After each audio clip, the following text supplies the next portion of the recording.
guess this is about as good a place to start as any. Good morning, everybody. This is Guy with Survive, Ellie behind the camera. This morning we're just going to have an unscripted, monologue for the most part, just explaining some of the delays and also talking about turning off comments and different things. We're going to cover a variety of things. I'm not sure where all this is going to go. We're just talking this morning, so I'm going to enjoy this first cup of coffee here in the last 2 weeks and just get some things off my chest. So I guess to preface all this, this is from my perspective, my experiences, things we've seen together, and our journey, so to speak, with growing this business. So I guess starting off, just a little history of Survive. We started off in about 2012. At the time, I ran through a few different manufacturing entities on the East Coast, developing ideas and trying to figure out what we wanted out of a Survive product. And early on, many of you know who've been following for a long time, we had a lot of loss. Things were kind of crazy, but I lived at home. There was no overhead at all. I lived a pretty carefree life and just enjoyed hiking and getting outside for the most part. I knew early on, working with these people, that's not the type of product I wanted to continue making. So when things didn't work out with a company up in the Northeast, I drove up there, grabbed the parts, the last of my materials, took the last money I had getting up there and back, and bought that grinder back there and bailed everything out, just learning how to grind knives. Ground a bunch of knives, fixed knives, and made sellable units out of bad parts. That seems to be a theme for a few years. But wanting that to be easier, I reached out to another company. They started doing a OEM product for us. Again, it just wasn't what I was looking for, what I saw. I had a vision, and every step getting to here has been a step closer to seeing that vision being fulfilled. So we worked together for a while, produced some units. Like I said, it just wasn't what I was looking for. There was a high loss, things I weren't happy with, just a lot of things we would have had to give up to do better that I wasn't. And this company, since then does a phenomenal job from everything I see at the local knife store, but still different from what we're trying to accomplish. So, back then it didn't matter. As long as we could make some money, I didn't have any bills. It was easy to absorb loss. You just ordered more knives. Things didn't work out. They were free giveaways, and it was low stress, and it was easy, but I wasn't happy. So where's the next step then? I guess we got into a bigger shop in Gettysburg and started scaling up. And I was working with a company that, two companies that we worked with until moving down here to Boise. Again, I had that grinder, and then I guess we got two more grinders. We were just an assembly. I did design, assembly, and sharpening. So we would get components, put them together. If things were bad, I had no control over that. Things showed up, it was up to somebody else's standard, or bad parts got snuck into a run just to charge us for that. We just ate that. Again, it wasn't so bad because we didn't have much overhead, until I brought a partner on, he who shall not be named. We, tried to expand and do more. So I brought a partner on, and things kind of went sideways for a while there. I won't get into that too much. Signed a clause not to disparage him publicly, so I won't do that. I won't mention any names, but it went bad. A lot of money got spent. Yeah, in just bad ways. Yeah, not toward production. Yeah, had a lot of people and very little for them to do. It burned through cash quickly. It was a time we really needed money for growth and reinvesting in the company. And I mean, even we did I think for Nothing Fancy, for Blade HQ. Most of those knives were pulled from customers at the behest of my former partner to give to them for publicity. It was shitty, but at that time, that's how he handled things. So yeah, I guess after having those types of problems, we realized really early on we didn't want to have those early blades were laser cut. The fit and finish wasn't very good. We had to have really wide open tolerances to minimize loss, and that wasn't what we were looking for. We did have a lot of loss. So I think, what was that, 2014, end of 2014, we decided we were going to try things differently. So we talked to our service providers and said goodbye to all of our employees back east and the overhead associated with the larger shop, and moved into a much less expensive shop space in North Idaho. The plan there was to get small, efficient, and I think we launched the Survive Starter not long after that, to just talking to our service providers to invest in what we thought we could do to maintain better control over things on the finishing side. So we were still relying on vendors for machining, bevel grinding, surface grinding, machining handles, screws, all that. And the components would come to us and we would surface finish them. What that allowed us to do is address any light QC issues, light surface grinding marks, things like that. I could fix them. We learned pretty quickly that wasn't ideal. I've learned a lot since coming down here and what different shops focus on and the different types of standards that shops hold. Again, for the company that did our grinding, they have a successful knife company. Again, it's just not an approach we were looking at. It's not the level of fit and finish we were looking for. And I think when you're charging the type of money I see these knives going for, that the time and effort doesn't match the amount of money that the customer spends. So it's I've always tried to provide a great value, even if we are late. You have something you want to say? Part of where we're able to do that is also because we don't work with dealers. Yeah. We're able to do a better fit and finish, a little bit more time with each knife without having that middleman. Well, it's also my time. Yeah. Some things just aren't right now. We're learning more and more efficient ways to do things, but there's some things we found moving down here. You can't shortcut it. Things take time. So to do that, I do it. And it doesn't always make sense to throw an employee at it. Since moving down here, Millet has been so busy, they haven't really ever had an opportunity to really learn our standard of sharpening. They've got a similar setup now that they do, but nobody's ever just jumped in front of this and tried to figure out what we need for finishing and processing and things, but we'll get back to that. So with the Survive Starter, we were very excited. I had high hopes working with our service providers. Everybody I thought understood what we were looking for. I realized on the machining side of that's really no fault of my vendor. It's just you have a bunch of individual components you're machining that are being assembled off-site. Things just happen.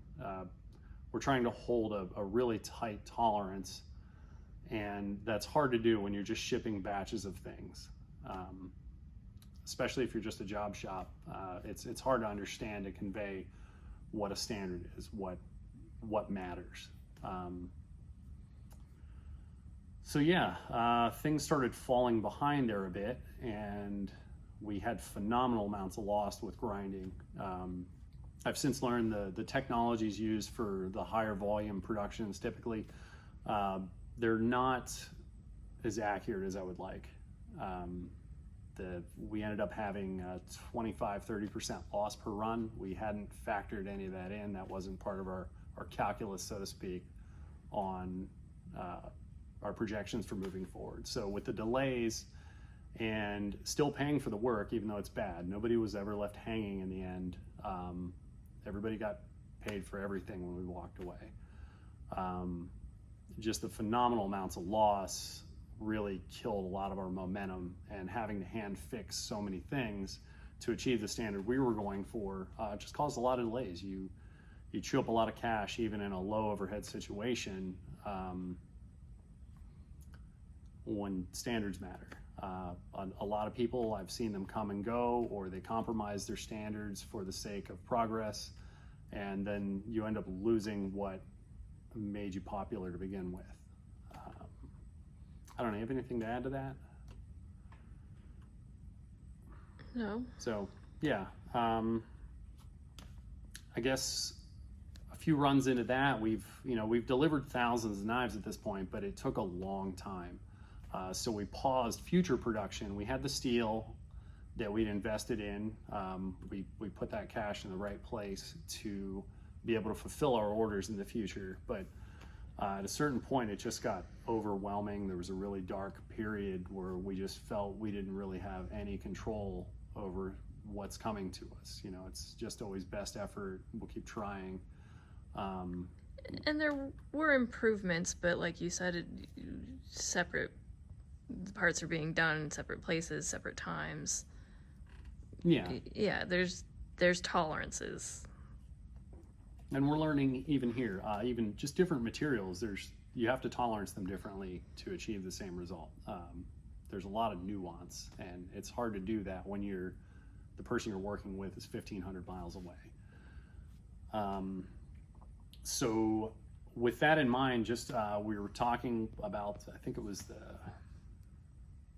after the 7.7 job, I believe it was, we just had to part ways with our other service providers. Our grinder was telling us we were going to have to accept at least up to a 30% loss, which just is insane. But so we kind of went our separate ways. I didn't have a plan. We were working through the parts we had the best we could on these grinders and this TW here.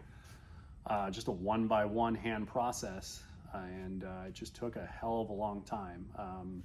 I'm not a machinist by trade. I'm just curious by nature, and I'm a good problem solver. I don't find a lot of passion in hand grinding knives. I like developing ideas, which that's helpful with, but doing thousands of fixes just was soul crushing. So I guess Shane from Millet had reached out now about 3 years ago. It was about 3 years, three-ish. Just happened to see an Instagram message, and they were an OEM, and we came down here to see what that was all about.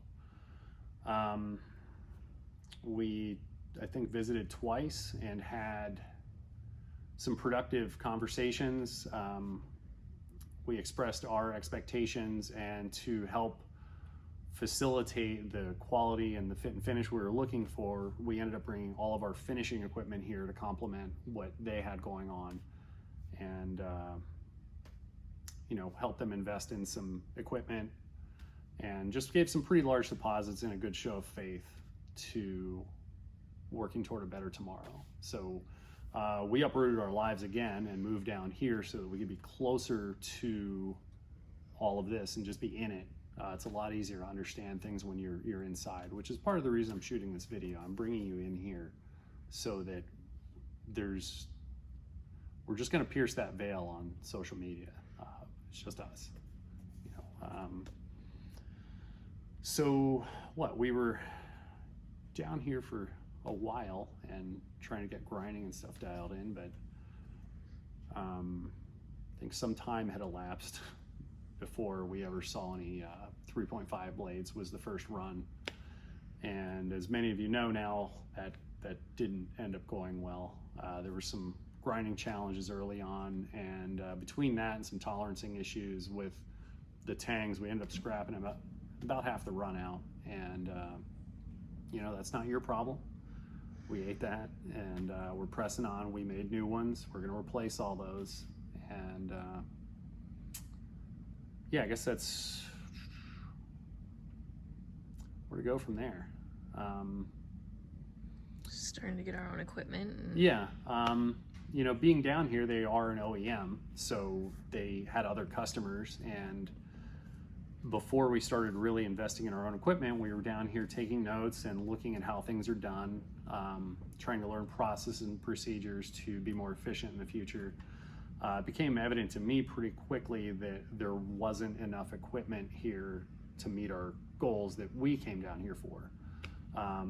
While in the meantime, jobs like the Caswell Morphing Karambit, the Mash Drop, Perpetua, things like that, big complicated jobs came in here, and we would get sidelined for the bigger projects, which that makes sense. I can't hate somebody for how they choose to run their business.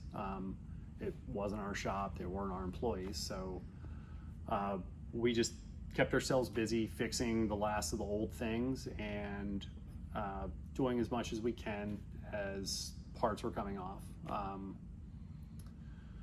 So yeah, I guess some of those things had run into delays after a while of being here, and I guess that's about when we ended up taking over the lease. It was a little over a year ago now. We took over the lease for the shop. As part of that, we bought out some of the assets here and started making investments to gain more control and head in a more positive direction based on things we were seeing and the advice of, you know, professionals in the machining industry to better meet our goals. And that's what we're still doing, is investing to make tomorrow better. I can't fix yesterday, but I can still be good on those promises and do better. So the idea of that was to hopefully allow Millet to recover from some of those challenges associated with these time-consuming, complicated jobs and work toward a more unified company, pulling assets and creating something larger than what was. So we had long had this idea of the Knife Syndicate, and that's what we had been working toward until very recently, when it just became evident that we're two separate entities, and they have their ambitions and what they think is right as a business, and we have this direction that we know we're going. Is that about accurate? Mm-hmm. So I guess several weeks ago we finally had a conversation, and we came to an agreement where Millet is going to take the last of their assets and take them elsewhere so that we can free up a lot of junk and equipment and different things that have built up here since they've been here, and get that out of here so that we can start gaining control. You know, there was a lot of delays, but even having the equipment, like I said, I'm not a machinist by trade. I can't do everything all the time, and I can't do everything. I can button press back there, but I'm not a skilled machinist. And the Millet employees are Millet employees. I can't direct them what to do. I can't tell the Millet owners how to run their business to more benefit us. You know, as we got more equipment, there's less and less incentive, you know, from a view of two companies of doing our work. There's less margin there. It doesn't work on either side because it's our equipment. We're taking care of the overhead with the rent and the utilities. So for us, you know, do we pay this marked up labor rate, or do we just hire somebody and train them to do it the way that, you know, to our standard, because they're used to doing it another way anyway? And then on the Millet side of things, you know, where's the money in it? Because they could be using their time and their equipment to be getting a full, you know, proper OEM payment rather than more of a shop rate. Where it's just become obvious that neither one of us knows how to act in this situation, and there's too many layers from our side of it to accomplish a thing. We've noticed a lot of, I mean, just just a small idea of the amounts of money involved in things when you're working with an OEM. It was what, $16,000 for just perimeter machining, one operation of producing the GS06s, and that, like, we're reworking those now. And I think that just with having the OEM and different things happening all the time, even a skilled machinist is jumping around so much. There's only so much focus you can put on any one task. There's this expectation of continued movement, and mistakes happen. I don't think there's anything in here since we've gotten here that hasn't come from the machine shop to finishing, back to the machine shop to finishing at least once. Well, there's 5 different machines back there right now. There were 6, and in addition to that, there's the computer CAD programming work. So there was the opportunity for somebody to be overwhelmed. Yeah, there's a lot. It's, you end up carrying too many plates and end up kind of dropping them all, and you don't have any, like, a sole focus on any one thing. So you get a lot of mediocrity versus excellence in one avenue. Sorry about that. Quick change of venue. Looks like the DeMills showed up for a half day to probably get some things wrapped up on their, I guess, preparing to move. So I don't want to get in their way. Where were we? Yeah, I guess just things being confusing. So, a lot of this time, even as we ramped up and got more equipment, we still didn't control the employees. So I can't just put people on things, and a lot of it is time consuming to train somebody new. So I was very hopeful this last year that we would start integrating and pulling assets, and that just hasn't happened. So there's just, along this whole journey, I've just been trying to gain more and more control of everything, because I'm seeing that's the direction it has to go to meet our goals as well as hold our standards. So yeah, we had the equipment and the space now, and now Millet is going to move on to other things and allow us to grow here. So yeah, I don't know. I'm really sorry that it's taken a long time here to get all this squared away. It's a lot of effort and making smart decisions. I've seen a lot of crowdfunding things fail for the exact same reasons. I've seen young companies, just a warning to any home shop makers that have ambitions of growing. Really think it through. There's a lot more involved than you think right now, and it's a journey. You were going to say something? It's past. It's not relevant anymore. Oh, gotcha. Yeah, so where are we going from here? Let me have a cup of coffee or a sip of coffee here. I guess on to comments, and why we've chosen to turn off commenting for the time being. We do hear you. I guess in the scope of things, like these years-old orders, there's a relatively few amount of them in the scope of the entire production process that's going on here. So we are getting that behind us, and we're not listing anything that we don't believe we can deliver on time now, especially as we're starting to gain control of the whole shop. We can more accurately schedule. In the past, we gave inaccurate timelines because really we're working off of information from our manufacturing partners, and if something gets sidelined or delayed or reworked, I don't know. It's we're also counting on good parts. Yeah. Something that is just going to go together. Yep. And so when it doesn't just go together, yeah, that takes more time. And I learned that with the Survive Starter, not having enough control over the process, hand working, everything's different. So it's hard to project when X amount of units are going to get done. Had a lot of burnout then, and it's I'm really reinvigorated here as we're putting this all back together, where we can finally understand what our machine times are, understand where our assets are going, what employees are doing specifically each day, so that we can make sure we're accomplishing our goals and really just focusing to hold our high standard. I don't want people running around. I don't want stressed out employees. I want happy employees. I want to feel like we're all on a team toward a common goal.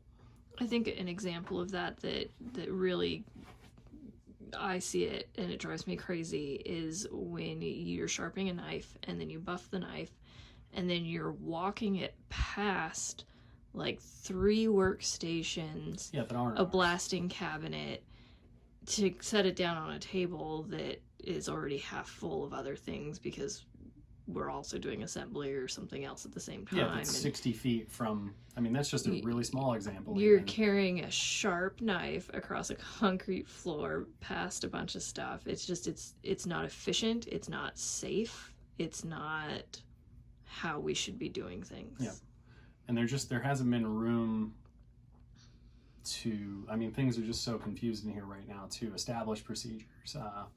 Even as we took over the lease, we're still working around Millet and being accommodating, which is where, now that I know we're not going to become one team, it's just time for us to focus on us and move in the direction we know things need to go in.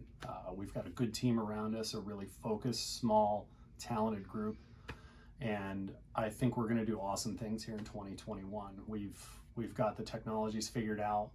We know what our next investments are, and we're going to be able to plan and give more accurate projections, and if we're not meeting our goals, understand why and address those concerns immediately, so that the next month or the next quarter we are meeting our goals or exceeding our goals.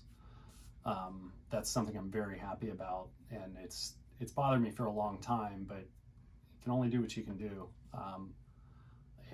Given unlimited money and assets, sure, we could do anything, but we've had to be very smart. I think the customers that are paying attention have stood by us because they believe in us, they believe in the product, and I believe that we're going to follow through and be good on all of our promises.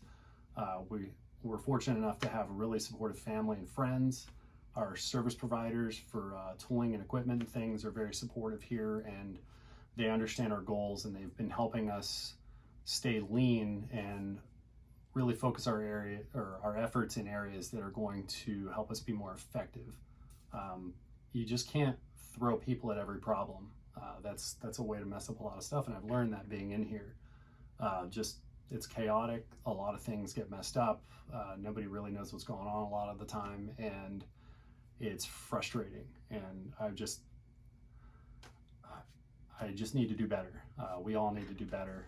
And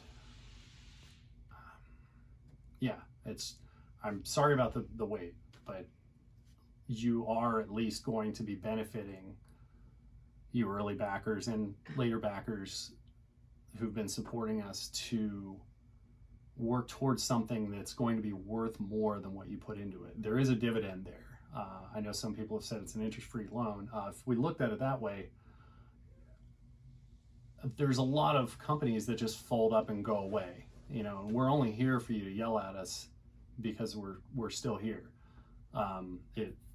During the dark period, it would have been a lot easier to just fold up shop and go do something else, and we wouldn't be here for you to yell at us. I think that anybody paying attention can see that we've made significant strides wherever possible to do better for tomorrow.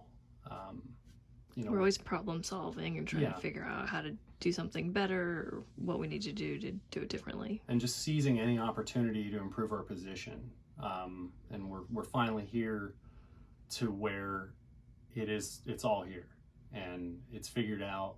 We've got things ready to get streamlined and do a better job. We've already seen an increase in efficiency. This last month has probably been our last month is our, I think, best month in a few years. And January is shaping up to be probably our best month for deliveries ever. And that's just because everything's coming together now. And without this, that's with the shop being pretty mess. chaotic, Yeah. and still working on one bench to do shipping and assembly and everything else. And so we're looking forward to that. And you know, I guess leading on to some of the weight frustrations, just please know that nobody is more frustrated than I am. Ellie is. We're in it. You know, I know some of you are waiting on a knife or two. If you're more mad than me, I want to know what else is going on in your life. I don't sleep at night. I do understand, and I acknowledge the fact that the wait is not acceptable. It's not been acceptable to us either. We're extremely frustrated.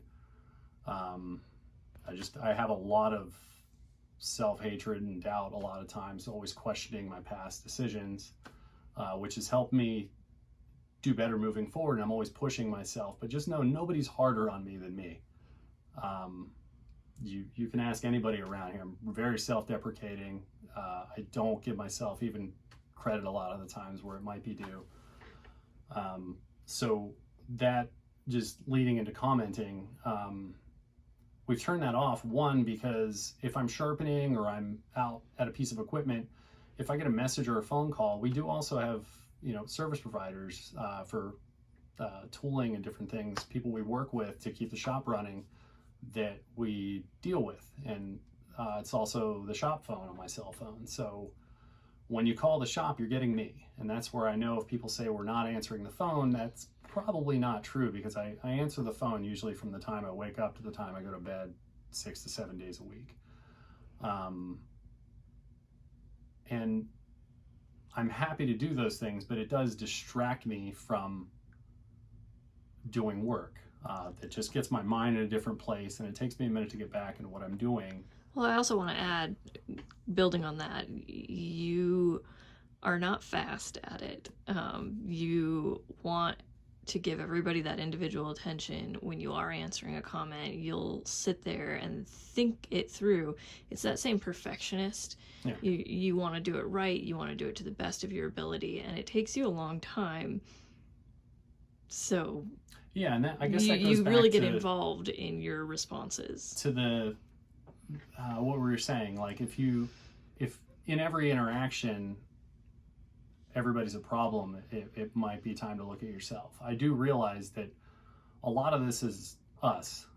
We have extremely high standards, and I know going to the local knife store and different places that there's things that are acceptable, but I didn't start this to be like the good enough knife company. I don't want to do the same exact thing every other company is doing. You know, if you want a laser cut knife that's tumbled for 9 hours and just has some shadow box handles, there's plenty of that on the market. I encourage you to go do that. I think though, looking at those people, they work with dealers, and there's usually only a $10 or $15 difference between us and them, and we're definitely the better value. You know, our cost is in the weight. Yeah, and that's, you've just had to wait, and I'm sorry. It's you know, a lot of people complaining do have valid thoughts. It's just, I can work, or I can sit here and address all those comments all day and get lost in that, which isn't productive. So I'm just doing this video to just better explain things and acknowledge I do hear you. It's just our time is better spent making knives to be good on the promises to make you happy. And there's nothing nefarious going on. I live in a rental in Meridian with my wife. My grandmother moved in with us a few years ago. She helps out around the house with some chores, but she's 90 now. And you know, even to a lesser extent, I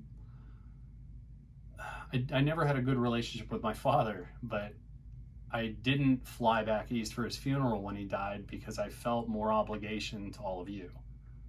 It's that many more knives that I can get done, things that I can finish that I don't have to do days later. We take very few days off.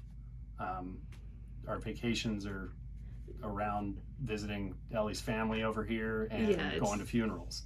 It's less of a, you know, you don't have a ton of family. You have your grandmother who lives here with us. Yeah. I have a huge family. I have my mom's side, my dad's side, there's just a lot of them, and they miss us. Yep.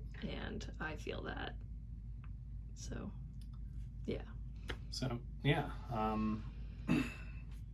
So that's